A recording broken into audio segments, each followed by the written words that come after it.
الوالدين نعمة يا بخت اللي رضاهم وكسبهم، ويا ويل اللي غضبهم وشحدهم. والله سمعت عجايب وغرايب في حكايتهم، فما اللي باباه وامه طردهم ومن حياته حدفهم وحجبهم، وفما اللي استعار منهم وانكرهم، وفما اللي على خاطر مرته ضربهم.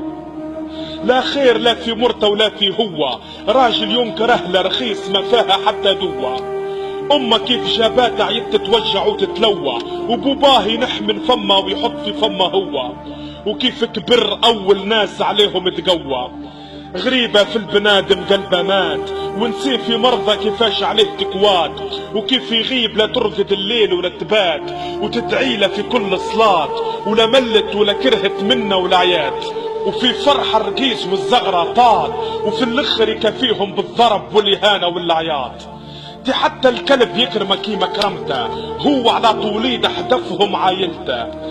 المرأة ما تقدرش بابايا وامي، ما نلبسهاش حتى مداس في قدني، ما زالت ما خلقتش اللي بعصيانهم تامرني، لا نصي من نصها ولا حجمها من حجمي. والدية فوق راسي بلاصتهم ومركزهم، ومهما دارت الظروف حد ما ينزلهم.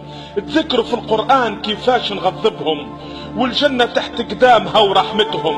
يا ربي لي اعمارهم طوللهم، باش نرجع حتى شوية ما نعملهم، ومهما عملت وصرفت صعيب نكافيهم.